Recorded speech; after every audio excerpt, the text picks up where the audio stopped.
Greetings, welcome back to Black Bear News, where we are discussing abrupt climate change for the most part, and other political happenings as well, here and there, scattered about. Going to start with a little bit of geoengineering news. And this is not hearsay, or this is not this is not theory. This is actually happening from RT from April 8th, published in RT. China to make it rain over area 3 times the size of Spain. Since 2013, China has been creating 55 billion tons of artificial rain a year. The country is now embarking on its biggest rain-making project ever. In terms of the plan, hold on, let me start that over. In terms of the plan announced this month, Chinese authorities intend to force rainfall and snow over 1.6 million square kilometers, an area roughly 3 times the size of Spain. According to media reports, the government will use new military weather-altering technology developed by the state-owned China Aerospace Science and Technology Corporation. The country plans to build tens of thousands of combustion chambers on Tibetan mountainsides. The chambers will burn a solid fuel, which will result in a spray of silver iodide billowing towards the sky. Wow. That's pretty amazing. More than 500 burners have been deployed on alpine slopes in Tibet, Xinjiang, and other areas for experimental use. The data we have collected show very promising results, an unnamed researcher told the Morning Post. Sometimes snow would start falling almost immediately after we ignited the chamber. It was like standing on the stage of a magic show, he said. The Tibetan Plateau is vital to the water supply for much of China and a large area of Asia. Its glaciers and reservoirs feed the Yellow, Yangtze, Mekong, and other major rivers that flow through China, India, Nepal, and other countries. Sprayed from planes, the particles will provide something for passing water vapor to condense around, forming clouds. Those clouds would bring the rain. A single cloud seeding chamber could create a strip of clouds covering a 5-kilometer area. Traditionally, the rain-making process of cloud seeding means rocket launching chemicals into clouds, which accelerate the creation of ice crystals that eventually become rain. China also uses military aircraft for those purposes. Rainmaking is also a popular way to clean up, quote unquote, air in China, where heavy smog is a big problem for many cities. The practice of weather modification has become more frequent across the country in recent years, including for major public events. In 2008, China launched over 1,100 rockets containing silver iodide into Beijing skies before the Olympics opening ceremony to disperse clouds and keep the Olympics rain-free. Beijing has a development plan, quote unquote, for weather modification until 2020. Yep, there you go. It's happening, or something's happening. It's interesting that China is they don't shy from tackling certain problems that we feel squeamish about or don't want to talk about or want to, hide under the covers in the West. Case in point, overpopulation. I can't think of another state that has tackled overpopulation on the way in the very open and direct way that China did at one time by limiting people to 1 child per family. Obviously, it had some negative results and negative, consequences and blowback, et cetera, et cetera. But interestingly, they did it. They talked about it, and they saw that it was a problem, and they tried to deal with the problem in a certain way. A question for my mind is, I don't think that they're still doing that, but are they still doing that? I don't know if I can look this up right now.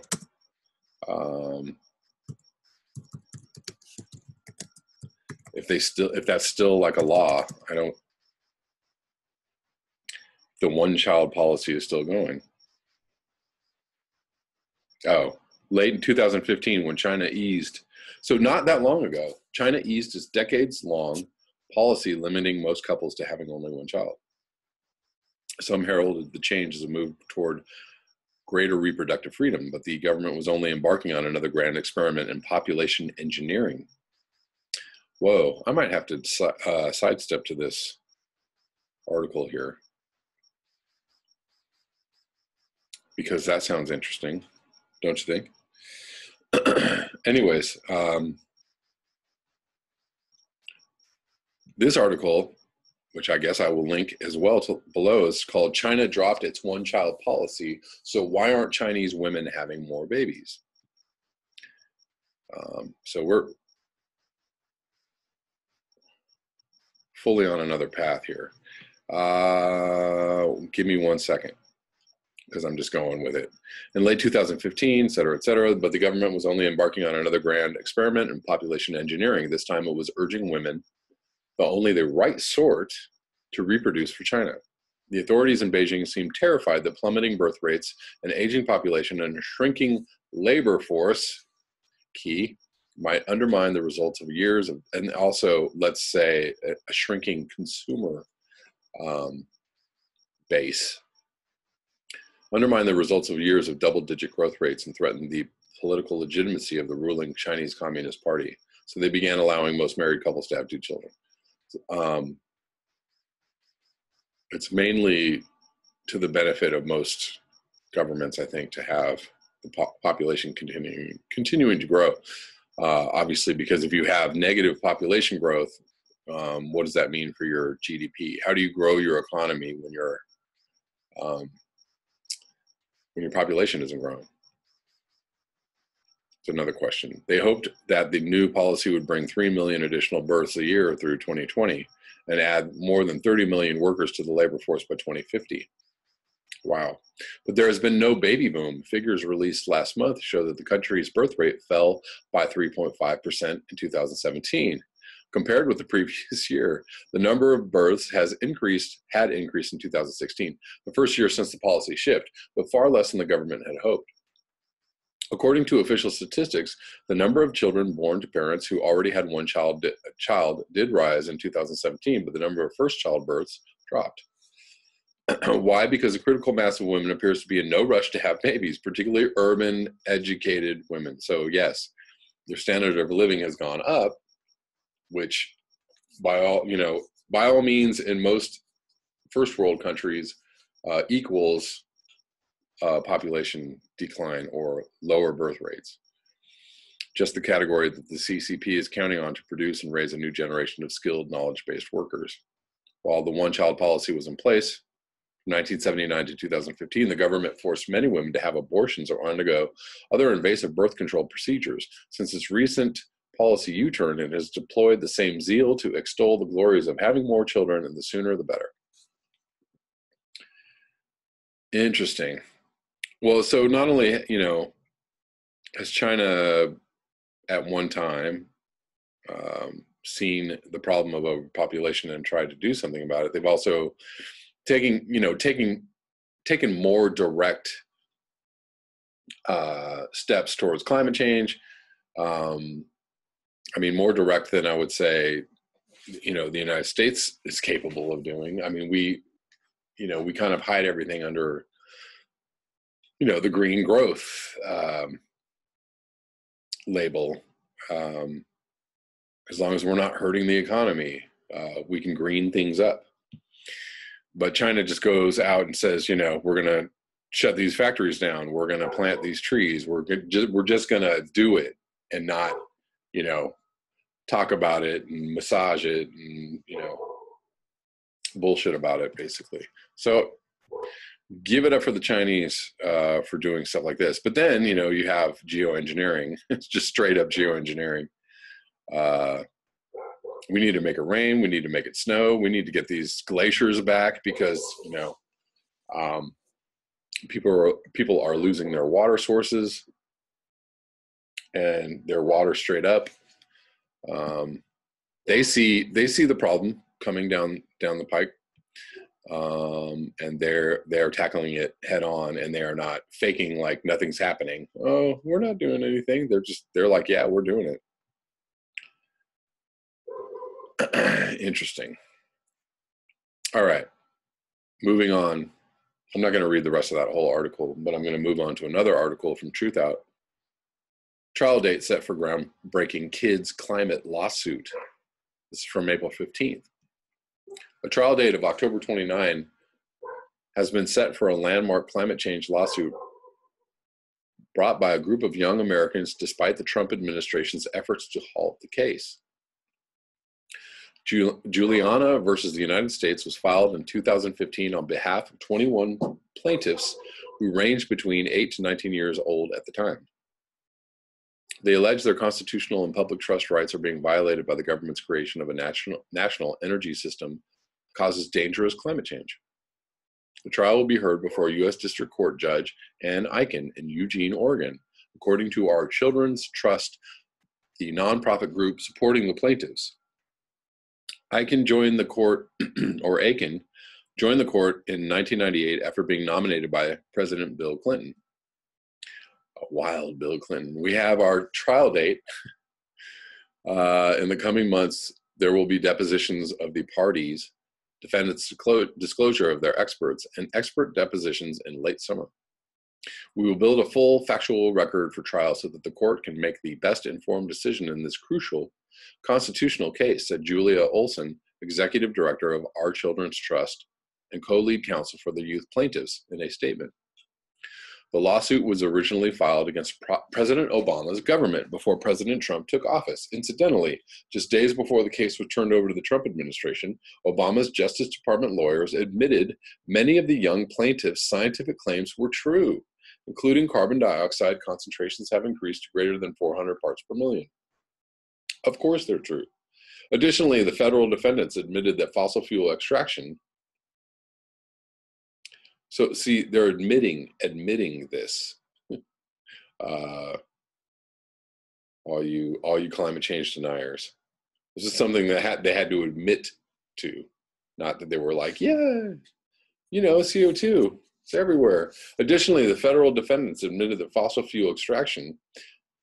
Defendants admitted that fossil fuel extraction, development, and consumption produce CO2 emissions, that past emissions of CO2 from such activities have increased the atmospheric concentration of CO2. Science, science, science.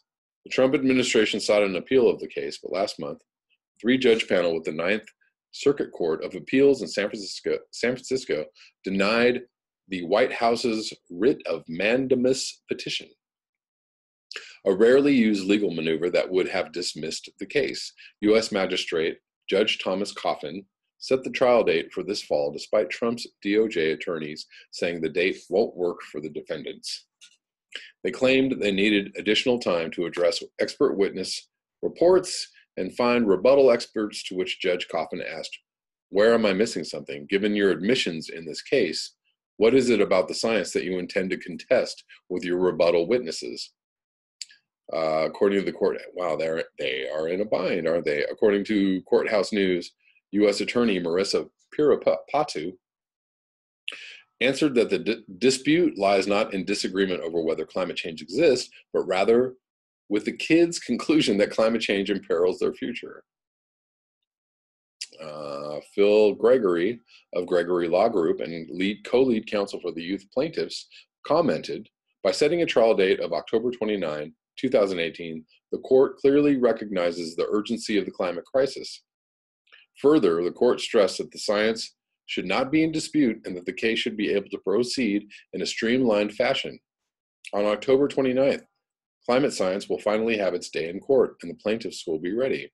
It is a relief to see that the court understands how imperative it is to get this trial underway as soon as possible, despite all the delay tactics the U.S. government continues to try to use.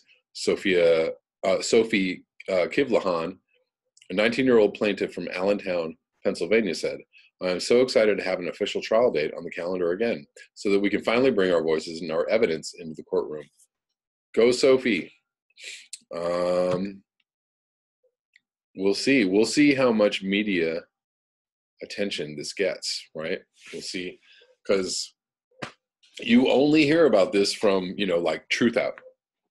And you only hear about this, every once in a very blue moon. This is not getting any play on any mainstream media anywhere. Because darn it, we just cannot have this being talked about. But I'll cover it. I got you guys. Russian reporter. Okay, Sandbox News, just because I'm following up on, I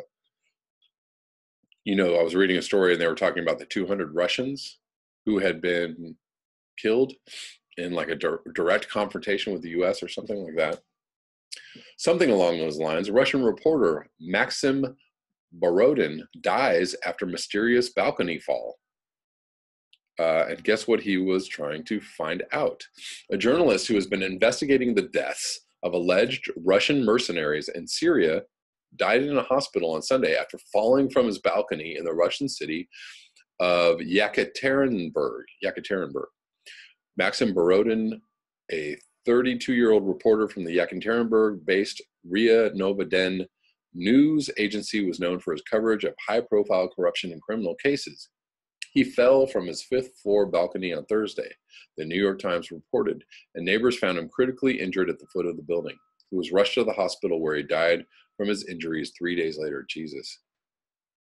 He spent 3 days like that. A spokesman for the Interior Ministry for the Sverdlovsk region told CNN that Borodin's apartment was found locked from the inside, suggesting that no one exited the apartment and most likely there were no strangers in there at the time of his fall. Oh, the door was locked, of course. Nobody was in there. Local investigators said they were considering several possible causes of death, but that no crime was suspected at this time, the BBC reported. Some of Borodin's friends and colleagues, however, have expressed skepticism at this assessment. One friend, Paulina Andreevna, said in a Facebook post that Borodin had been hospitalized earlier this month after a stranger attacked him outside his home. Last October, an assailant reportedly hit Borodin over the head with a steel pipe shortly after he'd reported on a controversial movie about Tsar Nicholas II. Borodin's work was very dangerous. Friend and local civil rights activist Vyacheslav Bashkov told The Guardian this week. He was one of the best. Bashkov said Borodin had contacted him earlier in the morning on the day before his fall to say that men in camouflage and masks were surrounding his apartment. He reportedly described someone with a weapon on his balcony and others on the staircase landing. But Borodin later called back to say he may have been mistaken about the masked men and that they were security personnel taking part in training exercise, Bashkov said. We know how much those training exercises actually help everyone around them, right? Paulina Romietseva, editor-in-chief of the RIA Novoden, said Borodin's fall could have been the result of foul play or an accident, but suicide, she said, was an unlikely cause. As Maxim had big plans for his personal life and career, there's nothing to support a verdict of suicide, she told CNN. And as an investigative journalist, Borodin had written about many sensitive subjects over the course of his career. Most recently, he'd reported on the February deaths of alleged Russian mercenaries linked to a shadowy paramilitary organization known as the Wagner Group in Syria. Whoa, okay. Something to go hunt down. Oh, and they're I said the word Syria. So Syria is like Siri? Siri? You talking to me? I never talk to Siri. She's lonely. Russian oligarch Yevgeny Prigozhin is suspected of bankrolling the Wagner Group. The U.S. indicted him in February on charges of backing the so-called troll factory that spearheaded Russian efforts to influence the 2016 U.S. presidential election. Thousands of Wagner mercenaries are allegedly involved in military operations in Syria. So Wagner is the equivalent of Blackwater or something like that. In February, dozens or possibly hundreds of them reportedly died in a clash with U.S. troops near the town of Dar al-Zur. As a New Yorker noted, it was the first time in half a century that Russian and U.S. military forces had engaged in direct combat. Media watchdog groups have called for an impartial investigation into Borodin's sudden death. On Monday, Harlem Desir, the Organization for Security and Cooperation in Europe's representative on freedom of the media, expressed shock and serious concern over what had happened. Journalism is a perilous profession in Russia, a nation considered among the worst in the world for press freedom. Yeah, they like to just off the people. According to the European Federation of Journalists, more members of the media have been murdered in Russia than anywhere else in Europe in recent decades. Between 1990 and 2015, 346 journalists and media staff have been killed on the continent. 1/3 of these murders happened in Russia, the group said. Very interesting stuff. That's all I have for you tonight. Thank you so much for your eyes, your ears, and your conscience. Hope to be back tomorrow with another video. Until next time, peace.